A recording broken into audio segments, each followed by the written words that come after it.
Hey, Katie, what you doing? Come and say hello. You got a How's cat and I got a dog. There we go. How you doing, Mark? Good, man. How are you doing?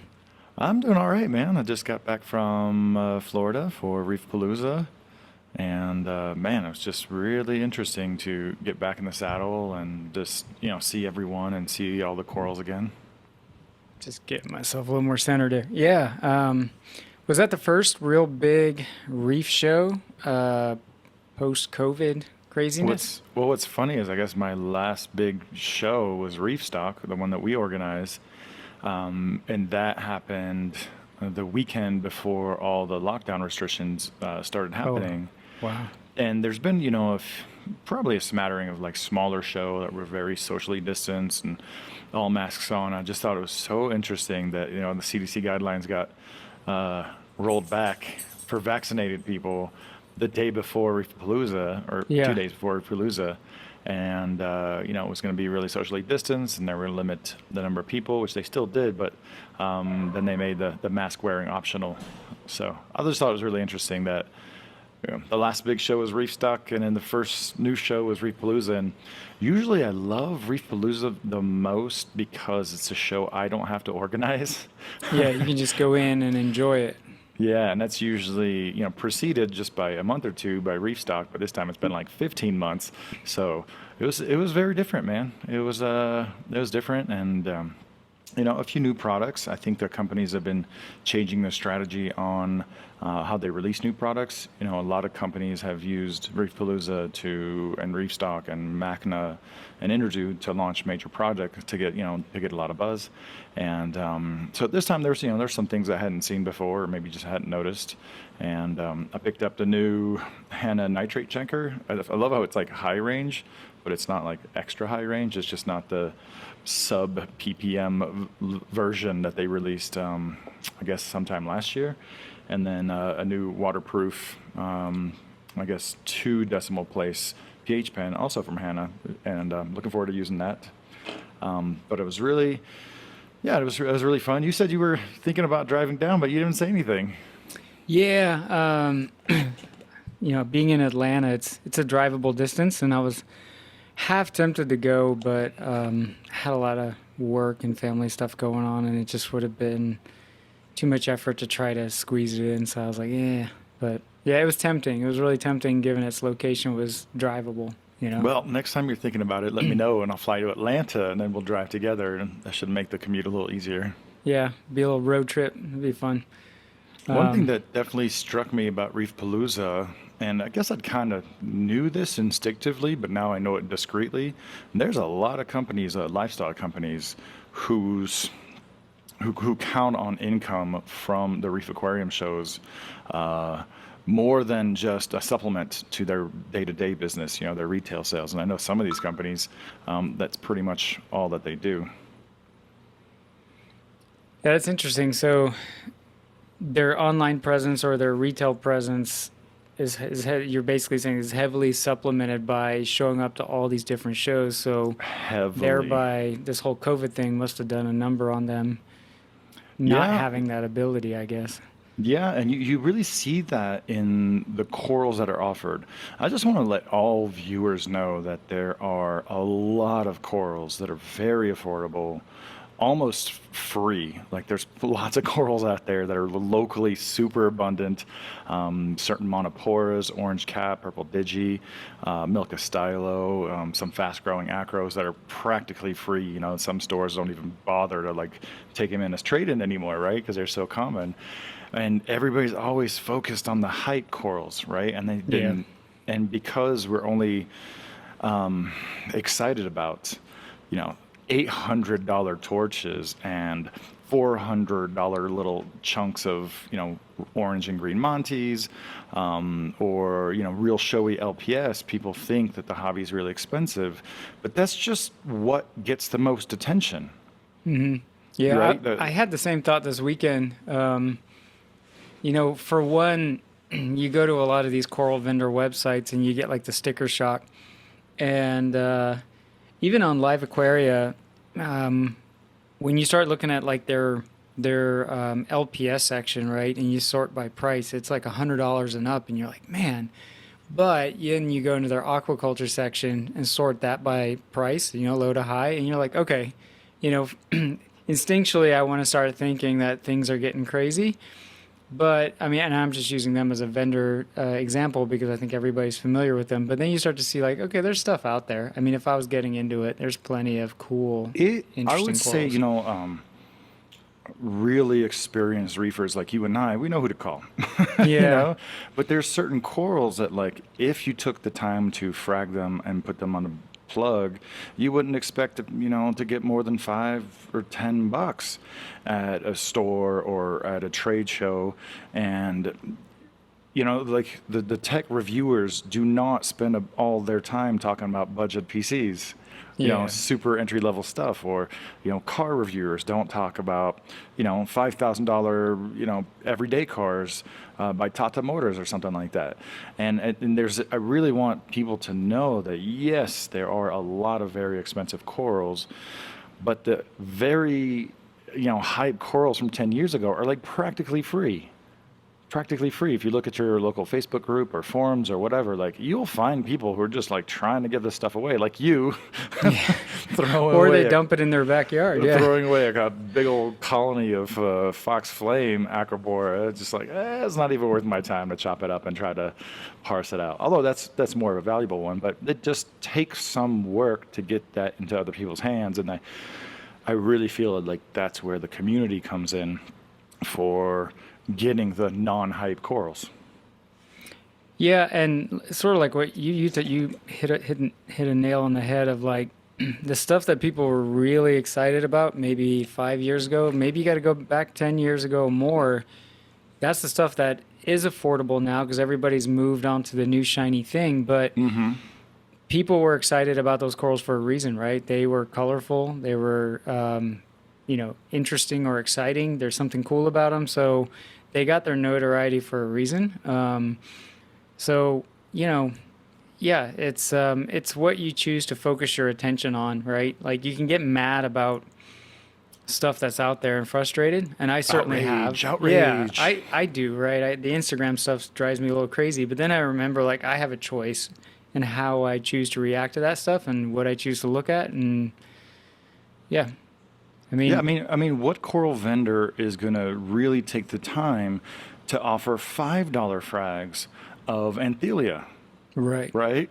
Everybody always wants zinnia at some point in their aquarium career, but unless it's colorful, like how much is a frag plug, right? There's certain kinds of frag plugs and discs. I mean, you might be talking about 10 up to 50 cents per piece, plus the labor, plus the bag, plus the rubber band. It's like not even worth these retailers' time to deal in these super cheap corals.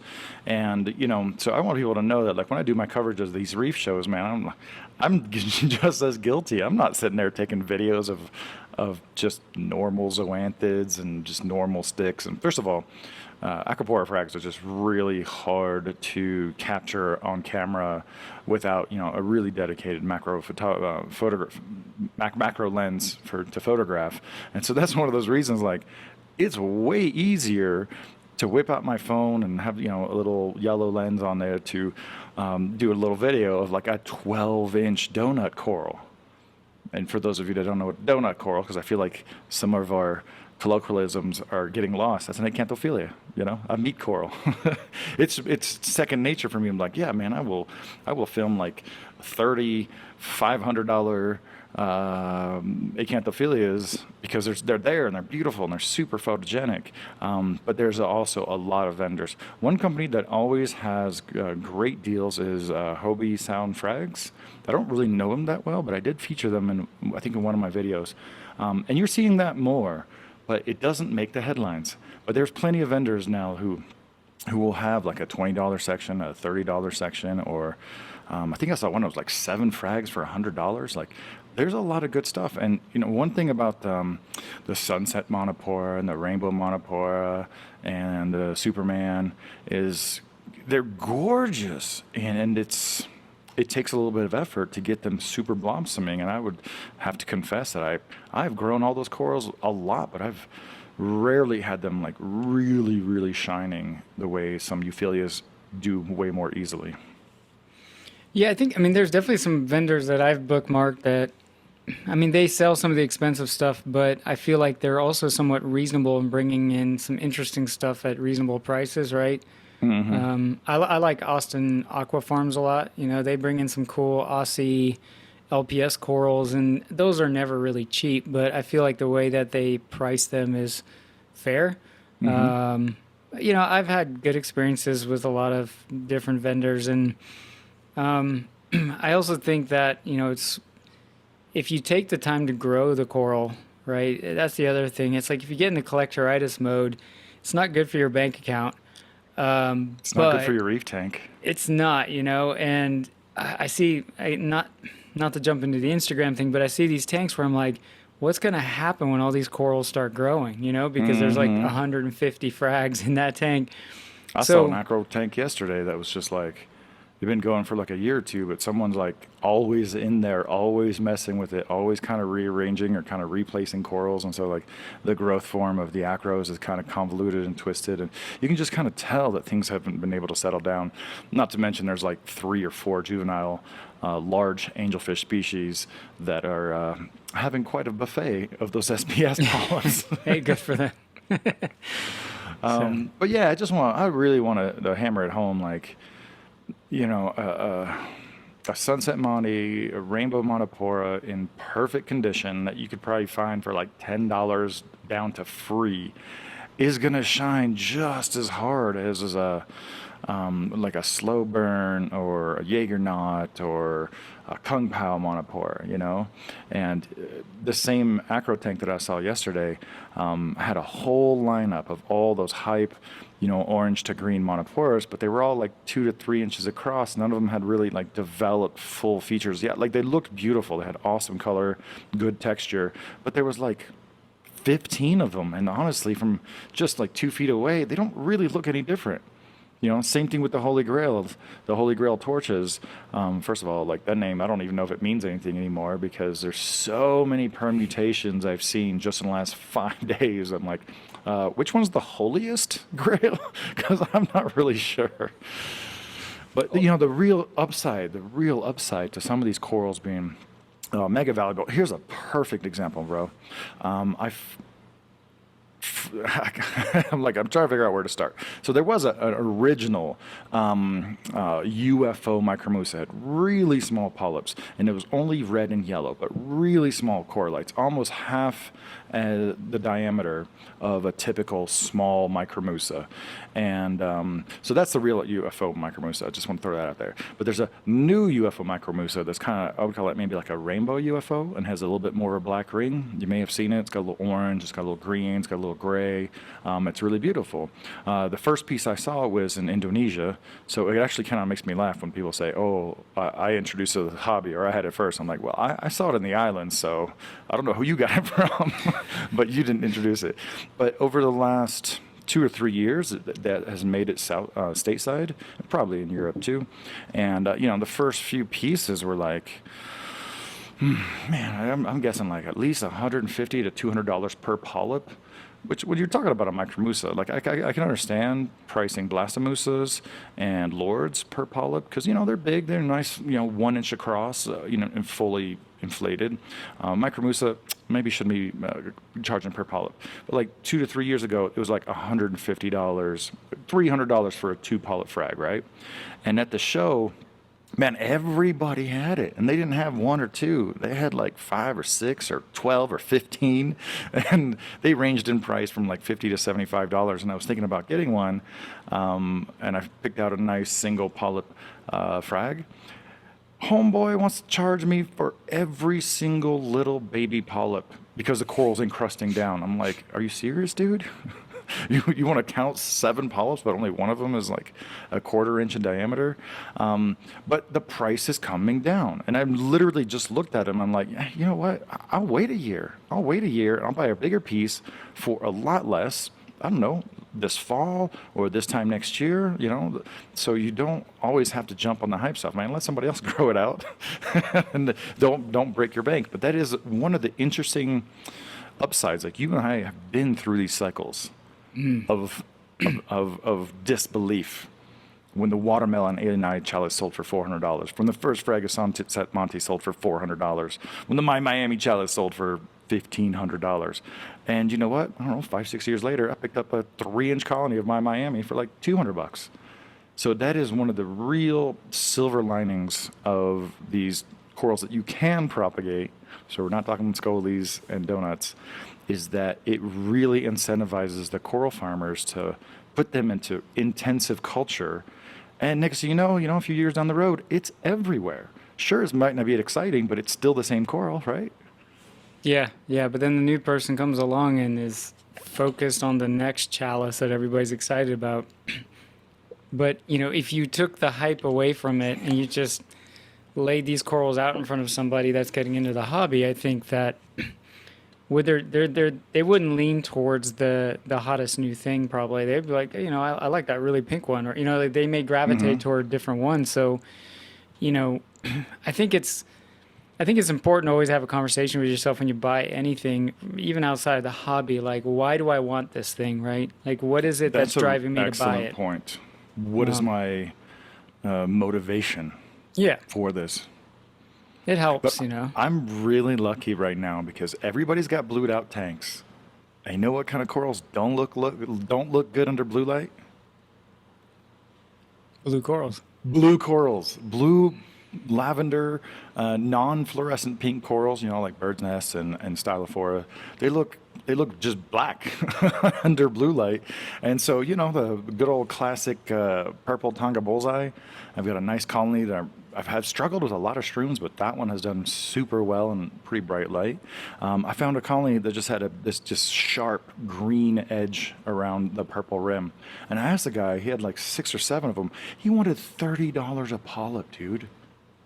And I'm like, what, why do you still have these? He had sold one the entire show. At the end of Sunday, I bought 2 of them. They were at 30. He gave them to me for $20 each. And I'm like, man, so it's really fortunate that I have daylight spectrum on my aquariums and I can really enjoy and appreciate blue, purple, and pink corals. It's funny, you were talking about having trouble with mushrooms in one of our last episode. I struggle with Rhodactis and Recordia. I don't know why. I'll grow mushrooms all day long, but for some reason, and I've tried because I love them. I love like the Superman Rhodactis, right? Like that's a cool, pretty coral, not too expensive. But I mean, I'd be more than happy if that thing became a problem and just started overtaking my tank, right? I think over the years, man, our tanks are too clean, too heavily filtered, too bright, and too much flow. Like I am struggling. I have to put chalices like almost vertically at the edges of most of my tanks or almost under a ledge. And same thing with the shrooms. I'm kind of giving up on trying to have them in those normal systems. And I'm going to create some zones that are specifically lower flow and lower light where they can really blossom. And really been coming back with, dosing some generous trace elements, and I see a big improvements across the board. So I've been so the gyres I had on my previous tank, I think the urchin did a number on the power cords. And so when I cleaned them all up and I was inspecting them, I was like, ooh, I probably shouldn't reuse these. So I had a Tunzi still, just a Tunzi stream pump laying around, and I was like, I'll just throw that into my new tank. And then, I'll start figuring out what I'm going to do for flow. And over the last week, that's one stream pump on a 6-foot tank. That's it, right? Plus my return pump. But, I do predominantly... Is this the new Stream 3 that's kind of elongated? No, we're talking about you still have like the chunk. not the block, but the one that is just circular. The big ball. Yeah, the ball. So second generation, yeah.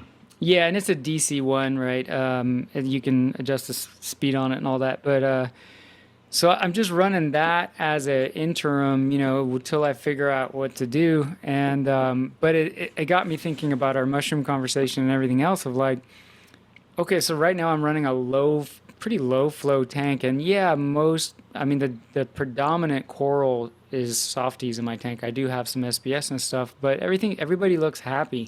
And I'm kind of like, maybe I just leave it like this for a while. I don't know. I mean, I wouldn't mind having some additional flow that I can, dive into every once in a while, even if it's just to create some occasional turbulence. But it's just interesting. Like everybody seems pretty happy, and it's I think most people would look at my current flow situation and think, "What the hell are you doing?" you know? So one thing that I've started doing is, I'm the flow master. Flow is more important than light, and I was just always hyper focused on how to get the most flow possible, not just for the benefit of the corals, but also for the ecology. To just keep everything washed. Keep all the detritus and suspension so it can go into the filter. And so one thing I've really been working on lately is reducing my flow during the day when the polyps are out, especially in the euphyllia tanks, and then at night kind of have like a wash cycle where the pumps just come on for 100% for 10 minutes or something and just like really flush everything out, especially when the soft corals are closed up, when the euphyllia's tentacles are mostly retracted. And yeah, I think it makes a big difference. I usually try to treat my corals like, man, take it or leave it. You better learn to live in this high flow or not. But man, if you just backing off the flow during the middle of the day and have that in a wash cycle at night is really give me the best of both worlds. And that's something you can't do without controllable, programmable pumps. Yeah, it's a good way to do it. And that I think that's the route I'm going to go is not necessarily permanently stick with my current situation, but get more flow in there. But maybe have some quiet time in the day cycle. So right? is your stream 2, you can plug it into your generic aquarium controller and program it to blast at night, right? Just to flush things out? Yeah. Yeah, I would really advise folks to try that out. Except for if you have an acro balls to the wall tank, like just go ahead and flush that all the time. Yeah. But anything that has polyps that extend to say gonies, shrooms, euphyllias, soft corals, and some of your acanthos and your fleshier LPS, that might be a really good approach that is starting to work for me. I'll tell you one other weird thing that I have no idea what's going on, but for the longest time, there's been a lot of hesitancy about substrates because eventually they just get dirty looking or you get cyano or something. And my substrate, which is a lot chunkier than most people, it stayed really clean on my old tank, and I moved it over to the new tank, and it stays like eerily spotless. And I can't figure out why. And part of me, when I started going with elevated temperatures, well, elevated compared to today's standards, right? I'm running at like 81. That I noticed suddenly like the substrate stayed cleaner longer. But then the other thing I noticed now that my tank is in a more observable zone of my house is my coal tang, my convict tang, and my flame angel. I think they think they're sand sifting gobies. So I think larger, like crushed coral chunks of substrate is sort of like rock for them to graze on. So they're just cruising my substrate and just picking up chunks of seashell and broken crushed coral and just kind of like, rummaging it in their mouth and spitting it back out. And they're just grazing the sand bed for little turfs of algae. So they're like my sand cleaners. I don't know. It's just the weirdest thing. That's got to be really good for them too. Yeah. But, everybody always goes sugar sized, and you don't want to go too chunky because the sand detritophores will not do well. They need sugar sized sand, and, you're going to get all these little micro. It's like maybe the answer is go with like a larger grain size that's more like a rock for a fish to graze on. I like crushed coral, right? And then just get some bristle mouth, type tangs just to go to town on it all day long. The last time that I had a substrate that I really enjoyed was Two Little Fishies Reborn in an aquapore tank with a ton of water flow. It didn't really ever move, and that had some interesting benefits because it allowed the coralline to grow on it, and it was gorgeous. And in a typical sand bed, like all those, you have no idea how many tips you break off until they start staying alive. Right, so when you have that chunky substrate, I think you might have seen it at Aquamart here locally once, maybe twice, and because it's it can take a ton of flow and it doesn't really move. You can't sift it. You can't put sand sifting starfish in it, and it's just like barely a quarter-inch layer, just enough to not see the glass. Man, there's like those little tips of let's say bonsai acro and cap and digitata and other unnamed acroporas. They would just break off, but then they would fall into that, and then they would encrust, and they would just start growing right there on the bottom. It was so freaking cool. It looked a little bit hyper natural. Yeah. Very cool. But definitely, one of the other things that's really stuck at the front of my mind, my reef aquarium thoughts lately, is that when you have a let's say 1.5 inch, 2 inch sand bed, even fine grain or medium grain, that is kind of like the equivalent of having a 30-pound fish breathing in your aquarium all the time. Right, like if you're counting on the myofauna and the bristleworms to process your waste and the bacteria to denitrify or whatever, all of that takes oxygen and creates CO2, which is probably costing you like 0.2 in pH, 0.2 pH points. So that's just one of the reasons. Like, I'm okay without sand. I'm okay with that. I feel like that's a huge trade-off, especially if you have an older, sand bed and you feed a lot, and there's a lot of funk in there. If you have funk in there, man, that is dropping your pH, and that is just like a CO2 machine. I know people with sand beds often it's a carbonate sink, so it's you actually get away with running elevated DKH with all that detrital matter and sand, and then all of a sudden they decide, I'm going to go bare bottom, and they pull it out, and then they tend to have like alk burn issues and stuff on the corals because there's not that bacterial bed. Breathing. Yeah, in my case, I just have like the thinnest crushed coral bed, and that's sort of where I've settled at for the moment. My direction changes, every year. I get excited about something new, but I love a substrate, right? I love corals that live on the substrate, but I ain't in the business of trying to breed a bunch of myofauna in it. I do like the myofauna, right? Hypothetically, yeah, I like them over there, not in my tank. No, I mean they add to the whole, like, for me, like my tank experience, but yeah, like my stuff is small enough that these tangs and even a pygmy angel are tumbling it, right? They're picking it up and tumbling it around, so I don't even get coralline algae, right? And then from a detrital concern, like I'm kind of on that fence of, if it ends up into like that gray matter in your substrate, for the most part, that's inert. And if it doesn't become inert, I'll let my skimmer take it, or a water change or whatever. So I don't really hit the panic button about detritus like a lot of people do. I actually saw some interesting discussions online about people who never have gravel vacked their sand bed and let all that gunk build up for years and years and years, doing like ICP tests. And their params are fantastic, right? There's nothing that's elevated or weird or. Well, that would be their chemical parameters, Correct. Right? Not their yeah. physical parameters. That's one of the things that I still want people who are ICP divas to understand. I'm like, I don't think, first of all, none of them are really giving you salinity measurements. I might be wrong. They might have caught up on that, but they're not telling you your temperature. They're not telling you your oxygen. They're not telling you your CO2 or your pH or your ORP levels. So sure, your chemistry, your chemical parameters might be fine, but your physical parameters, that has nothing to do with it. No, but it's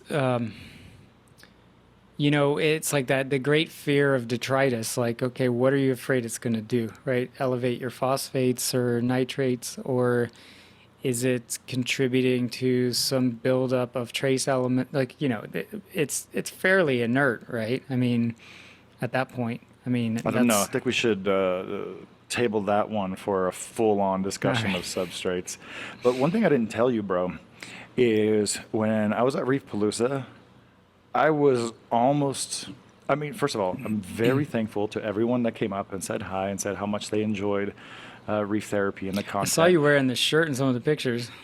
But I was borderline peeved at how many people said they love reef therapy. I'm like, hey, You know, I make videos too, right? Do you know how much harder those are?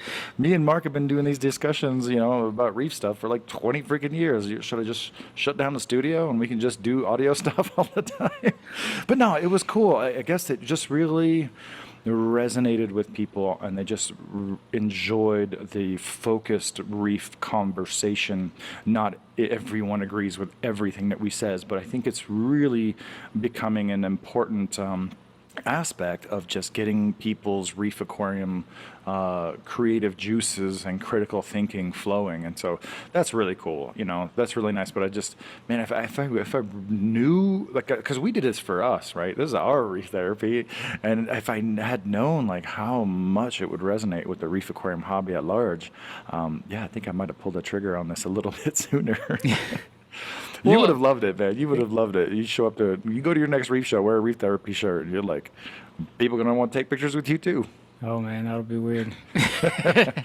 You get used to it. No, and I like what you said too there, because I don't think we're trying to say like what we say is fact or gospel. It's like we're very opinionated people, and we are expressing our opinions. So if you disagree with something I said, I would love to have a beer and have that discussion with that person, or coffee or whatever. Like I love that debate or that back and forth. There was the one thing that was really cool was some follow-up questions where people didn't understand how I could set up a reef tank in one day, and I've always been inspired by Albert Einstein's thought experiments, right? The way he tried to explain general relativity, like if you're on a train and you shine a light, does that light, shining from it, does it go to the speed of light plus the train?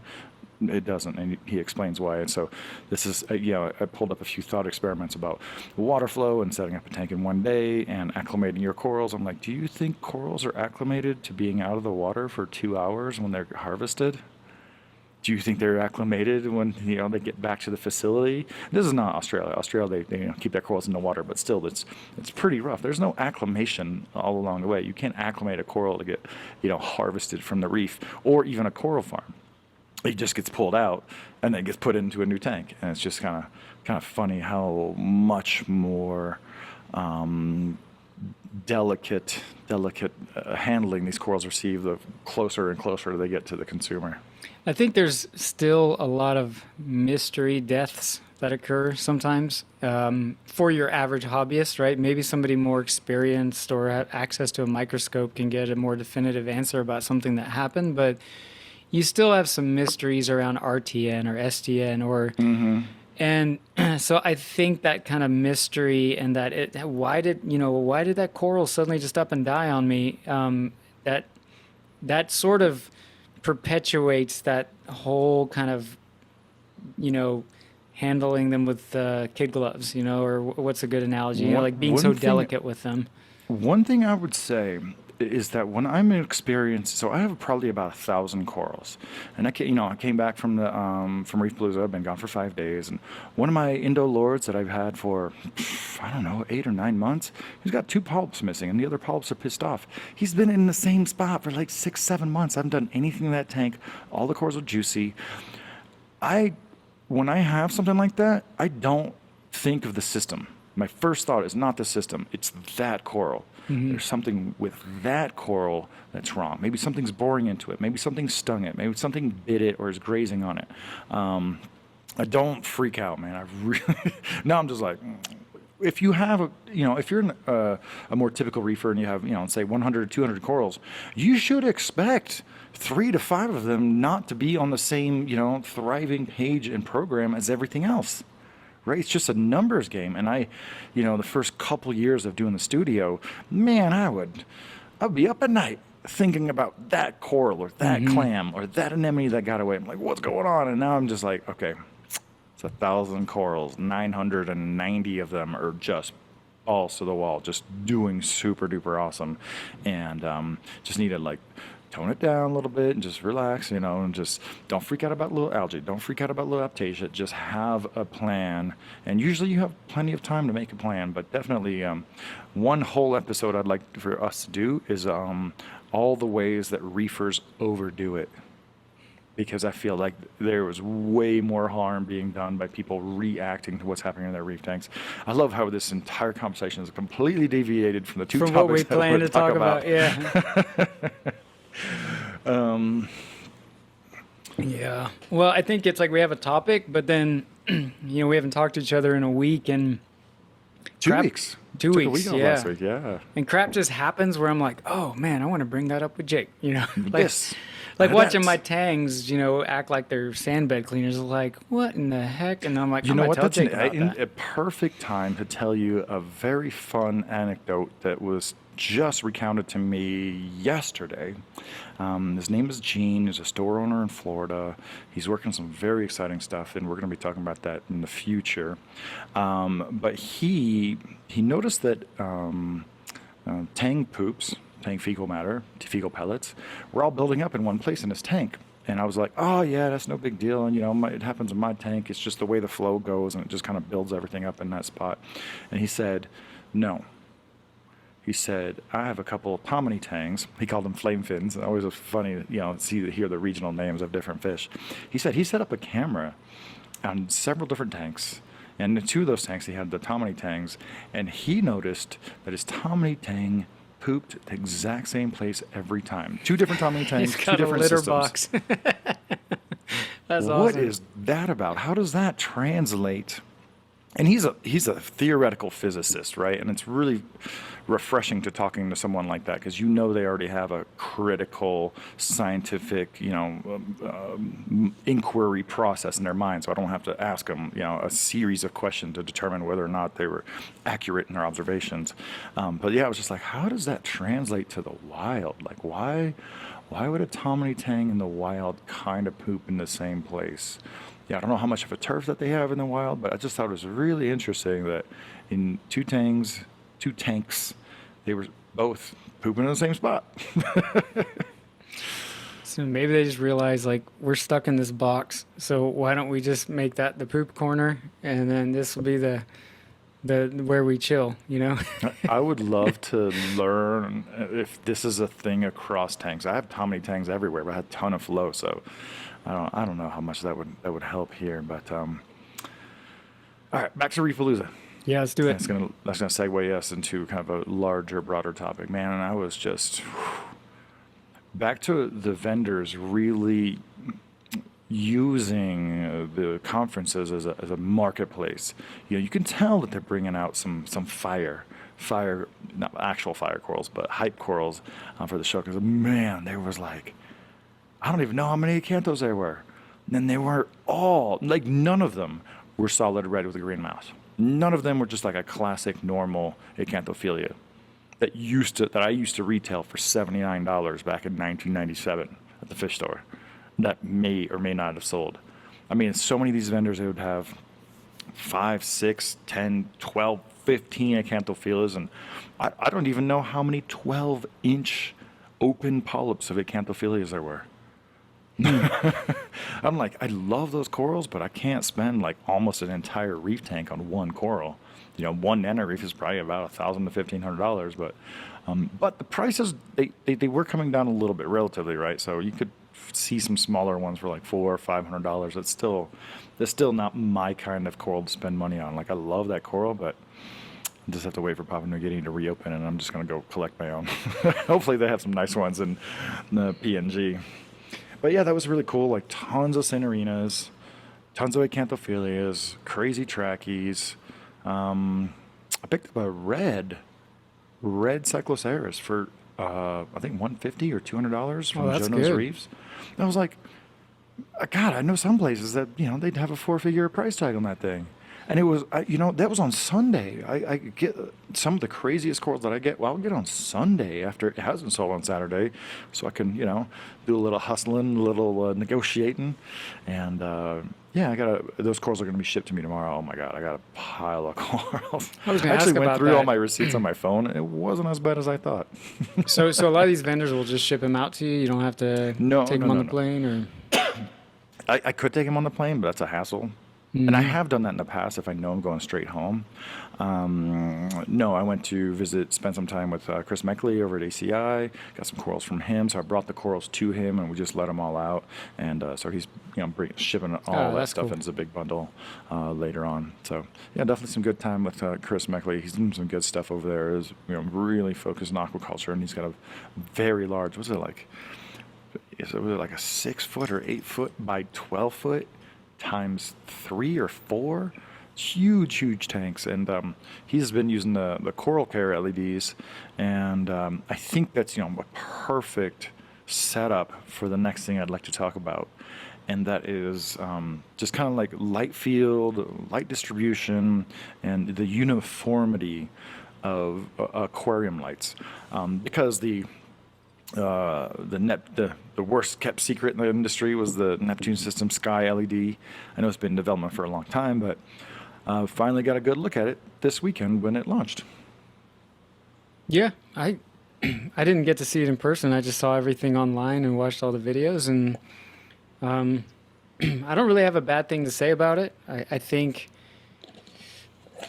the things that I would have been concerned about, like the interoperability without an Apex, they address that, right? They've got the Bluetooth LE control, Mm-hmm. which I think is Mm-hmm. cool. And I think it's also just speaks to a general direction that we're seeing with lighting, whether you're talking about the Radeon G5, obviously the Coral Care seems to be kind of the instigator of it all.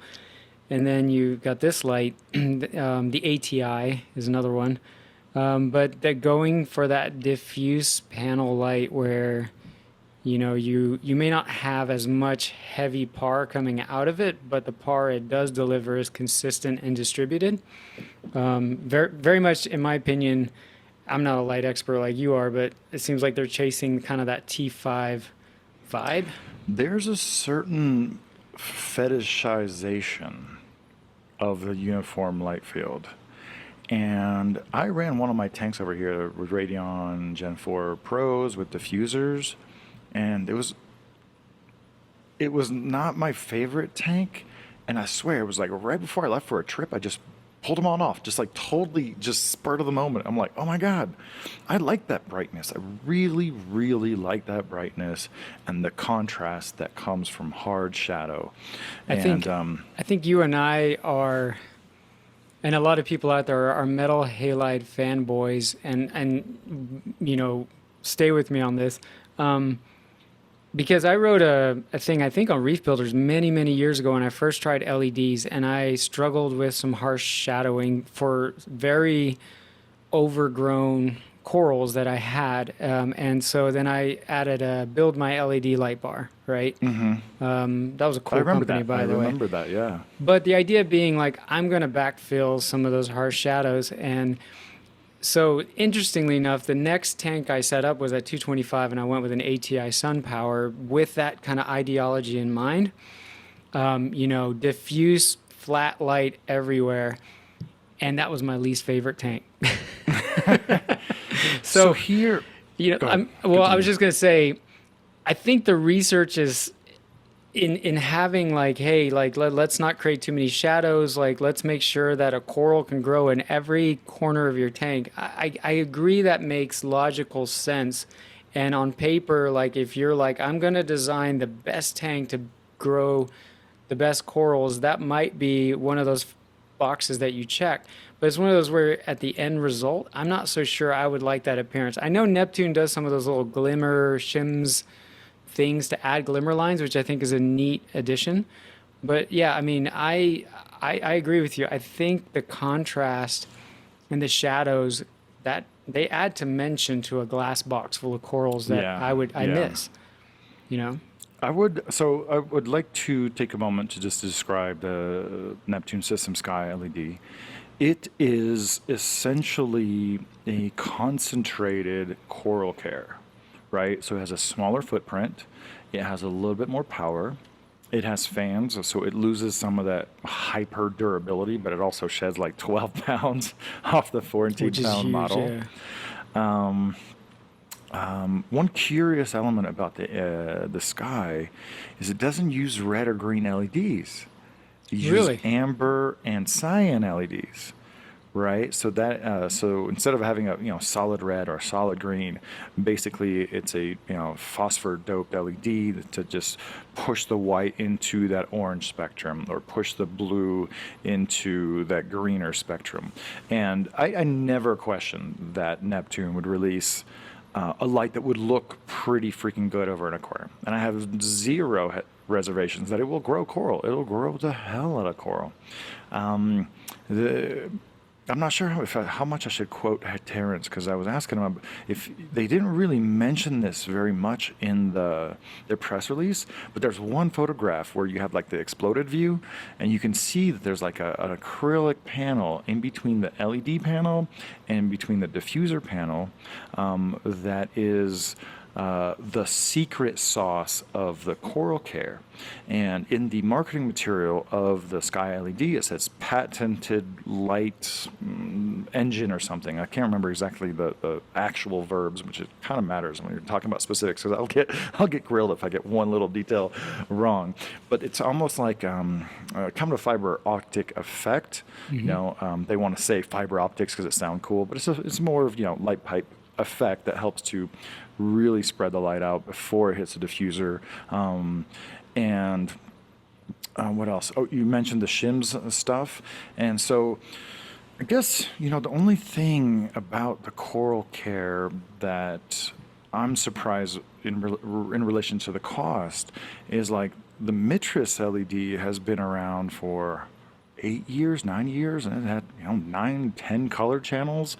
I don't even know how many channels we're up to in the Radeon Gen 5. It was like 9 or something, and you can take multiple channels and group them together in software to make it easier for the user.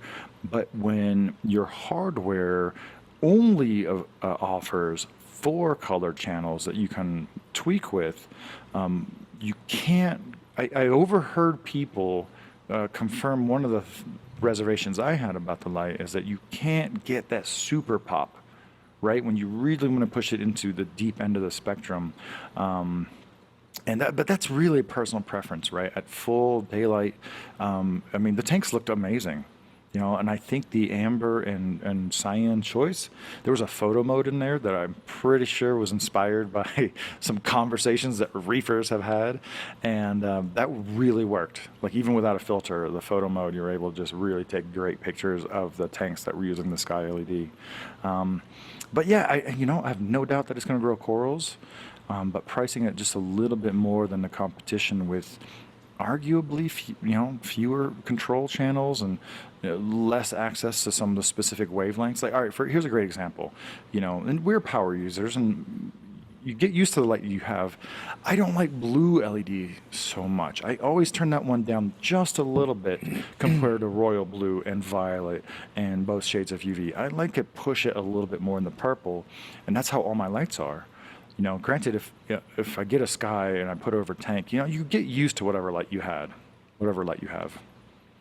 Yeah, you do. I mean, I'm with you on the blue. I love the magic sauce for me is like royal blue with warm whites, right? Yep, that's where There's it's something at. about that throw in some cool whites and everything else, but my only critiques that are meant to be constructive, and maybe it's like if you know what's going on in the meeting rooms, maybe there'd be answers, but I didn't like that you have to use an Aquabus cable to hook it up to the Apex. So one little thing that I got totally wrong is, not totally wrong because it's brand new light, it has integrated Aquabus. It's in the power plug. But it Y's out, right? Yeah, but it's at the wire plug, Yeah. in the outlet, the end of the outlet. So it's not like you have a separate cable coming out. But yeah, you're right. That's a good point. Like, Why not, if you've got Bluetooth LE and you've already built an app for it, why not build another Neptune module, right? They got all these modules that does the Bluetooth communication. So then that way it's like, hey, if you'd rather use the Apex interface, we're going to use that same communication. And again, I'm not good on, the intricacies of wireless like Bluetooth technology, and there might be a reason why they couldn't do that or something, but that was just and then maybe that's a coming, very fair right? point. That's a very fair point. I'm not sure. You know, we do need to give them some breathing room. Yeah. Absolutely. This is We need to give Gen it- 1, right? This is Gen 1. This is Software 1. And I do really like that the two most exciting lights of 2021 are headed, diametrically opposite directions. We have the Kessel A500X with its hyper spotlight that's shapeable with different reflectors in a puck form factor, and then you have the Sky LED, which is a flat panel that gives you like the flattest lighting possible. One thing I do want to mention is like, man, I know that it's got those little clear windows, also borrowed from the Coral Care Gen 2, to introduce some shimmer. I asked a bunch of people looking at that tank. We didn't see it at all. That could have been a lack of water agitation at the surface, to introduce those shimmer lines, because you're not going to get it if the water's flat. I should have looked at that a little bit closer, but I didn't really see that effect. And it was, if I recall correctly, it was those shimmer windows that they call shims was only over the whites. That's one of my hesitancies where, like I said, I don't doubt that the panel type LEDs are superb for growing corals, but even my current AIs, which I love and grow corals phenomenally, don't have enough shimmer for me. Oh, wow. Yeah. No And I've got a snow. turbulent surface, so Turbulent water surface. and my Speaking of which, lights are pretty you, high up. are you making use of that extra 3 inches of clearance that you have above your water surface? Are you chopping it up there, making some waves? You need a wave box, bro. You need a wave box for that tank, like, Yeah, for real. there's a lot I want to do, but just getting the tank up and running, I gotta piecemeal slowly the other stuff I want to do. But yeah, I would love to try a wave box. Yeah, there's a few things that are on my agenda to try to make use of that extra rim, right? So one of the other parts of the Neptune sky is it's supposed to be part of the ecosystem, right? Well, they've been working on Apex compatible LED lighting for like a really long time. I'm not aware. I don't think the Gen 5 radions work anymore. I don't know if the Kessel is, AIs. Kessel yeah. is. It's no less native to the Apex ecosystem than the sky. That's Right? one I would love to know the background on, because I believe they have an acronym for it at Neptune, but they have like an API interface that I think they're trying Is to it the IOTA? something like that. Yeah. Internet of Things aquariums? Yeah, and I wondered how open that is in the sense of like, hey, these are the universal REST API things that we've built in that any vendor could use, or I don't know how it works, but I'm kind of curious on how that plays out. And like, obviously Kessel's working with them on that, and they've got some folks testing it. Again,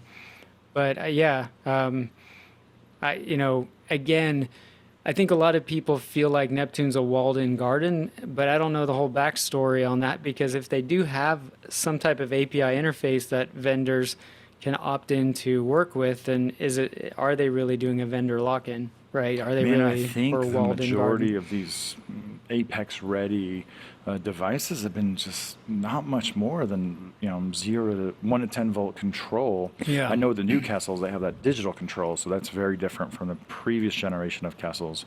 But yeah, it's a bold move for Neptune to price this fixture a little bit more than everything else in the market, while in some ways kind of reducing the controllability. And I feel like it's a curious choice. It's a curious choice to have just 4-channel control. I get that that's easier for newer hobbyists, but let's get real. Like, a controller system is not for newer hobbyists, right? Those are for the control freaks who want access to everything. And again, at the end of the day, I have no doubt it's going to grow great coral. It's going to grow beautiful coral, and you get used to whatever light you have. That's one of those things. Every time I review like a dramatically new light, even if I take when I took the 52s, the Hydra 52s, and replaced them with the Hydra 64s, I hated them for 2 weeks because I loved the ones I had before for so much, for like literally 2 weeks. And after 2 weeks, I'm like, oh, it's fine. Everything is fine. And but yeah, you really get used to your corals looking a particular way under a particular light, and yeah, I like that the Neptune sky is not that divisive as far as the fundamentally the way it works. They went on a limb to do something a little bit different.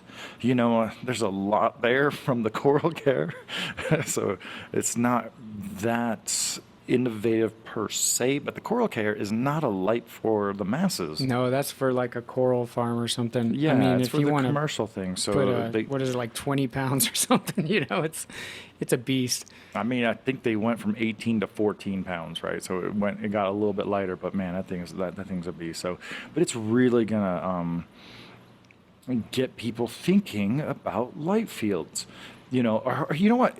Here's one of the things that's super awesome about the Sky LED is I always thought that their little PAR sensor that plugs into the Apex was you know, kind of a novelty device, right?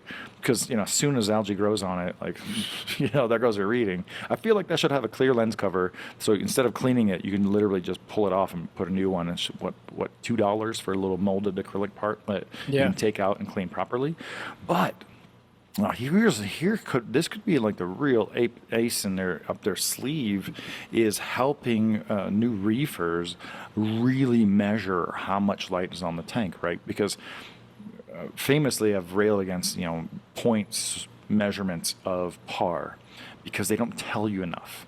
They don't tell you about the spectrum. They don't tell you about the duration and the spread.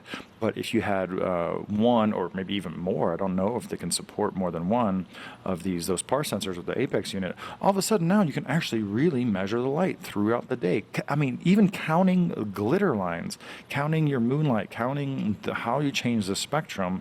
And I think that little tool all of a sudden is so much more of a value proposition for scientists, right? Who just needs a particular daylight integral of the total insolation that's happening over the aquarium, or hobbyists that don't want to get in trouble by putting up their lights too bright because it's not just a point source; it's the entire day. So I think that's going to be like the secret sauce to the Neptune Sky is a device that they've had in the market for I don't know 4 or 5 years.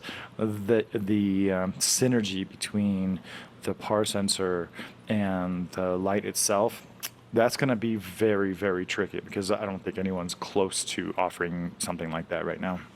Yeah. Yeah, I was trying to think of some examples where having it integrated with Fusion and having that coding logic, where you can say if this happens, do that kind of thing. I'm not thinking of one immediately, but there's always opportunities there for people that are pretty creative with Fusion to say, hey, I mean, hell, you could even do like, hey, if something's wrong with X, just make a certain turn off all the LEDs except for this channel, right? So you come home, you look at your tank, and you're like, why is it that color? Oh, something's wrong. Yeah, but Yeah. you can do interesting things with it. I want to give Neptune a lot of breathing room on this Gen 1 in hardware and software controls and interplay with the puck. But man, the larger conversation I think is really going to be getting people thinking about overlapping light fields, So I am not super convinced. So, all right, one knock on the Sky is I don't think it's going to be able to punch. For the average tank that's 2 feet deep, maybe 30 inches, sure. But when you start getting to 36 inches, unless you really start stacking them, it's going to be missing some of that. And there's going to be no creative mounting options. That light needs to Yeah, be that's flush with the tank and, within 3 to 6 inches of the water surface minimum. and I think that's true for a lot of these panel lights, right? Is that there's going to be an optimum mounting height for these. And as you raise them up, I mean, granted, if you're running them at 60% and they're 8 inches above the water, then yeah, you could theoretically raise them, but then also raise the intensity to compensate. But I do feel like there's less flexibility with the ATI or any of these where you're going to find a sweet spot where you're going to have to position that. And maybe that's fine if you're running a canopy or something, but obviously my motives, right? Like I feel like I think the coolest thing to do is get the lights as far away from the tank as possible if you have a You shallow make them tank. disappear. Yeah, Yeah. they're no longer part of your visual conversation, right? When We you're we looking you at a reef know tank. uh, we are absolutely like metal halide generation. Yeah.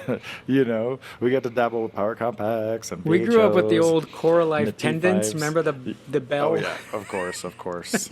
I really like how the wider conversation this is having, and one of the interesting side convos that I had while examining the sky is a few very talented, experienced commercial coral farmers saying how much more they prefer the Gen 4 Radion because those lenses have the punch because Right. they don't have to have them so close to the tank. And yeah, okay, definitely Gen 5 is more efficient and it's got more spread. But hey, what if you want your light 24 inches above your tank or 18 inches above your tank, the Gen 5 is not really a great option for that. Yeah, and it's true when you look at what most people run their LEDs at. It's never at. I mean, okay, Sanjay may be an exception to this, but most Rarely. people I No, you're meet, right. they're not running them at 100%. But at the same rate, you've got that coral farmer that is probably amping up the percentage, but then raising them up so that they can actually work in their vats and do their stuff.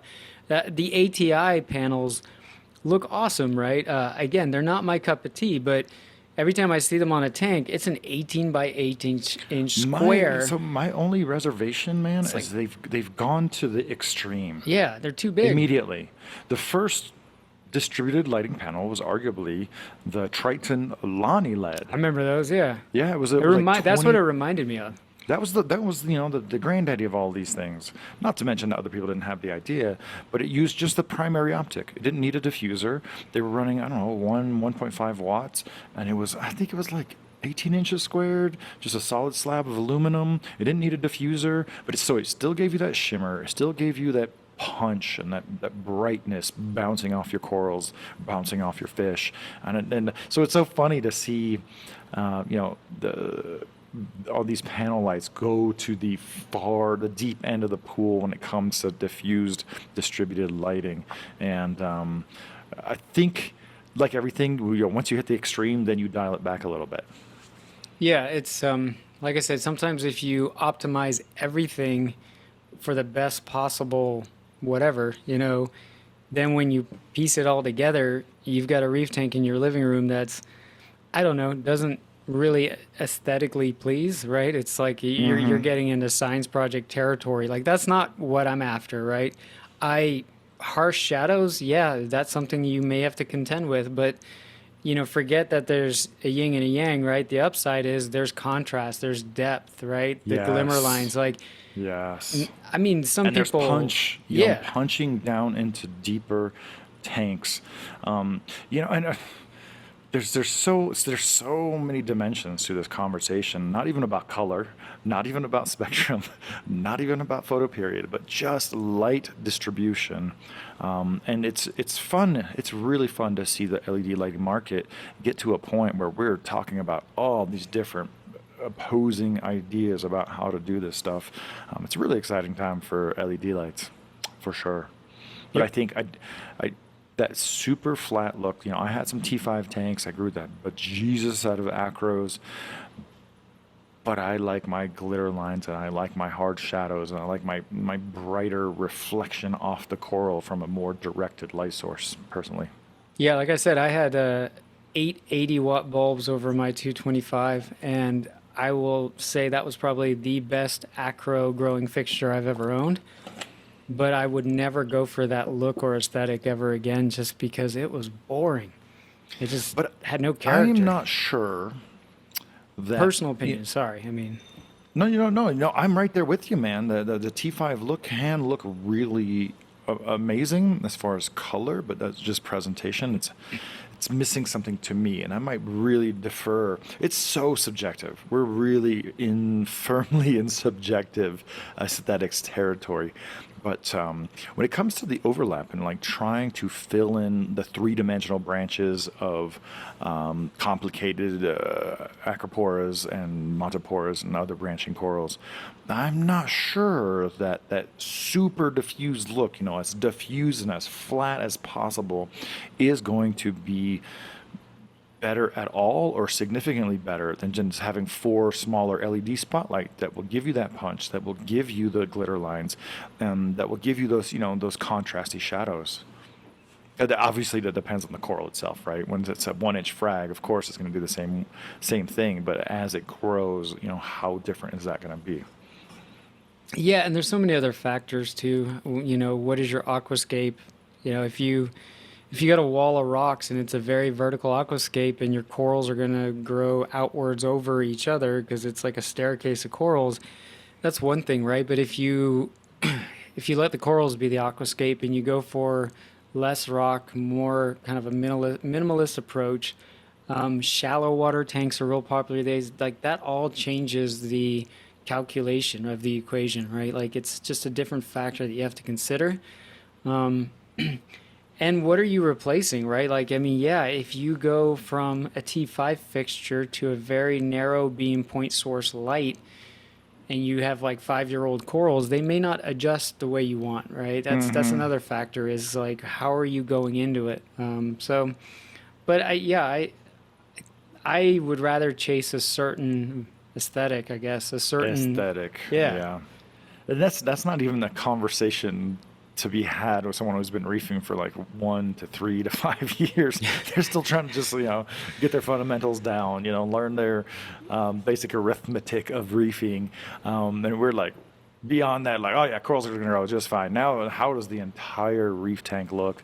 But that's firmly subjective. I have no doubt that people using the GNC or the ATI Stratton or the Sky, they're going to have great success. Absolutely. And Yeah. the corals are going to be fine. The corals are going to grow fine. And if you don't have a Gen 5 Radion right next to it with 9 different colors with a little bit more discrete emission peaks, you're not going to miss it. Honestly, you're not going to miss that extra few points of CRI. I agree. I will. I would. But that's one thing I would like to do is actually stack up the GNC Italia next to an ATI Stratton, next to the Sky LED, and just have one system specifically for those distributed light types. And I don't want to pick them apart, but just like see which ones are doing what. I would also like to see more people go because I like Kessel's really leading the charge in the point source light. I would like to see them continue to do that, but I'd also like to see that continue to be an option from other vendors as well because honestly, like I would hate to wake up in 5 years and the only option is like panel lights, right? Right, which is awesome right now is we have the super point source Kessels, we have the super flat Stratton, and then somewhere in the middle, you have the AIs that are a little bit point sourcey, a little bit clustered, and then the Radions that are really, really kind of straddle the middle. But man, with the Radions, if you like that super flat look, you're going to add a diffuser after the fact. That's the beauty right there. It's like you have more options when it comes to the current generation of Radions. Yeah, For sure. and that's the other thing is reading some of the people getting pretty riled up on the internet about the Sky and stuff. I'm like, look, more offerings is good, more competition is good, right? I want to see Neptune bring competition to lighting vendors. I would like to see other vendors bring competition to Neptune about controllers. This is all good for us as consumers, right? And then the other piece of it is like, let's keep that variety going, right? Yeah, no, absolutely. Just a diversity of choice, a diversity of option. Like, yo, if you're reading this and you're a fanboy of any one of these companies, just slow your roll and allow the market to be diversified and enable people to have different choices for different applications. I mean, at this point, I mean, when people ask me for when people used to ask me 10 to 12 years ago, an option for an aquarium light, might not have been LED. It would have been very simple. Like, here's your light for nanos, here's your light for medium-sized tank, and if you have a big tank, you got to get metal halides. And now it's like, man, what do you like? What's Yeah. available in your market? What kind of corals do you want to grow? How much controllability and features do you want? And yeah, now it's just, I like that the Sky was not another Me Too, not a Me Too light. There were a lot of inspiration from the Coral Care, probably using the same patent for that distributed light field or the uniform light field, but they're bringing it to market in a way that's more accessible to a lot more people. Yeah, they made it more consumer friendly and more consumer usable, right? By dropping the weight, using a fan. Yeah, and yeah, like you said, if you're in an argument about which light is the best and everybody's got their dog in the fight, You're a troll. it's a waste of time. Everything You're grows a troll coral. if you're trying to argue with that right now. Yeah. All right, here's one, not the last thing I want to say about this convo, but people who say that LEDs don't do X, Y, Z, they are wrong, because it's not the Yeah. LEDs, it's you. Yeah. It's you and what LEDs you're using and how you're using them and what you're trying to do. The photons coming off an LED, besides spectrum and intensity, like they're the same photons coming off a fluorescent light. They're the same photons coming from a plasma light. The same photons coming, there are no exotic forms of 420 nanometer spectrum. If there's any limitations or shortcomings, it's our own lack of imagination on how to place the lights, cluster the lights, spectrum, photoperiod, etc. So yeah, this whole thing of people taking hardline stances of halide versus I fluorescence saw versus that LED. actually. They brought out the halides are still the end all be all crowd, and I was sitting there reading that, going like, look, I loved metal halides. I loved them, right? I had You can't get a stash Wysocki of bulb them. anymore. You Yeah. can't get a radium bulb anymore. Well, They're gone. I did read one guy saying that they reached out and that they plan to continue to make them, but at the end Which of the ones? day, radiums. But No, I don't. I thought radium production was done. that's you never. Who knows what the guy on the internet did? He call them? Did he not? It sounded like they reached out, but at the end of the day, even if they were available. To me, it's like if you start to argue what is the best, it's like, okay, but how much heat are you dumping into your house? How much power? Yeah. How much power are you using? And I mean, don't get me wrong, we're getting into 200 watt LED fixtures now, which 250 watt metal halide on an electric ballast. I get it, we're getting up into that territory again, but I don't know. I feel like that ship has sailed. That argument, it's like That's a great way to put it, man. Dude, that is gone. That is over. if you want to go And start a coral fluorescence- farm with all your metal halide bulbs, go ahead. Go ahead, and you're going to have to switch to LEDs in like 3 to 5 years when those bulbs are no longer available. Yeah. Same thing with the T5. It is inevitable that T5 will be replaced by linear LEDs, offerings. And let's factor in that energy, right? 250 watts of energy is converted into light, but not all of that energy is converted into light. Some of it is converted into heat. And when I converted, 750 watts of metal halide to 8 times 80, which was that 600 something watts of T5, yes, okay, a little bit less wattage, the heat was less because there is less energy lost to heat, right? And then when you get to LEDs, that equation gets even better. So your power bill might be the same, but at the end of the day, I mean, there's an efficiency there. Sorry, I don't get it. Not to mention, your lamps burn out and they're really bright, and even for the first 4 months, depending on how long you run them or how often you turn on and off your metal halides, and then you got to drop off, and then you got to manage that, that light And variability. then you burn your elbow trying to move a rock. And And then you got this giant reflector. I mean, don't get me wrong. I loved the days of HPS, 430 watt radiums, and having the luxury of switching them out every 6 months just to keep everything super stable. But now I don't. Now I will never replace lamps. Sorry, that's done. That ship has sailed, as you said. the only concern I have is I'd like to see things remain affordable as well for larger systems. And what I mean by that is a 180-gallon tank these days is not a huge tank anymore, right? We've It's talked not a about that. jumbo like it used to be, that's for Right. I sure. mean, most people are getting 100-ish gallon tanks these days.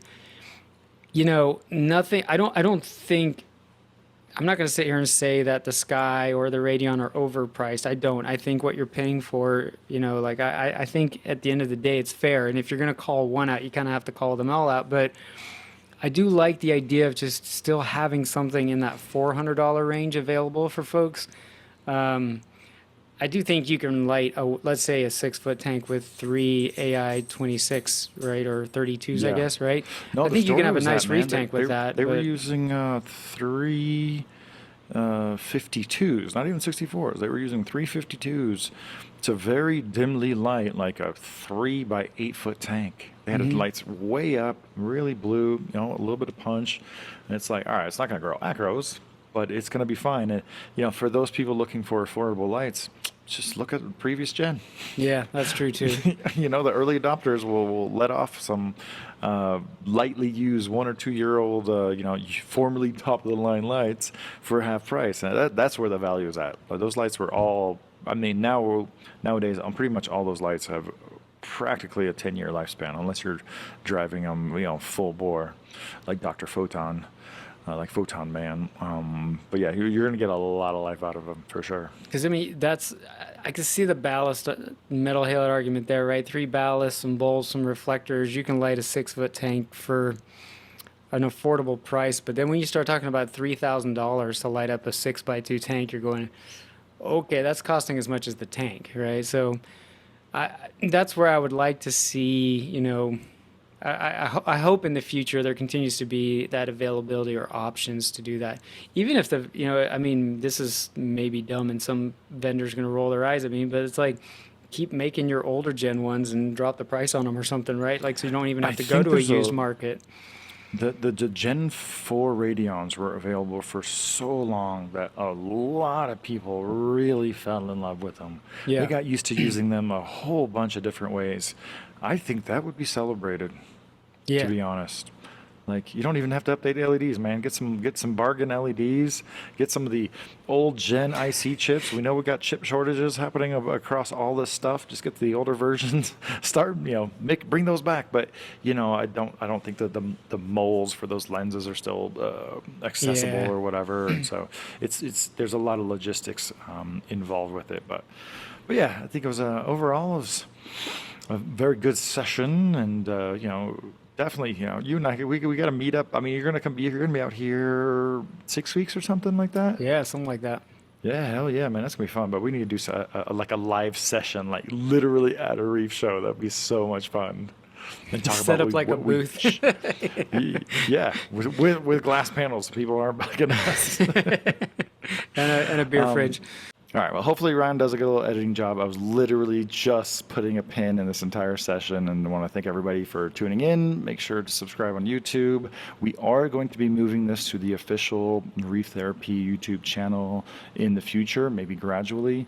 But definitely check us out on your favorite podcatcher: Spotify, iTunes, Google Apps and stuff. Google Podcasts. I don't know what it's called, but I know there's a bunch out there. So, yeah, here's a little 30-second outro. Anything you want to say, Mark? No, man, I wish I could have been there. I wish, yeah, sorry. This is what we do. We get carried away with one topic. I wanted to bug you about the CChem doser, but we can maybe cover that in the next one. Yeah, It's good sounds to, like a plan. yeah.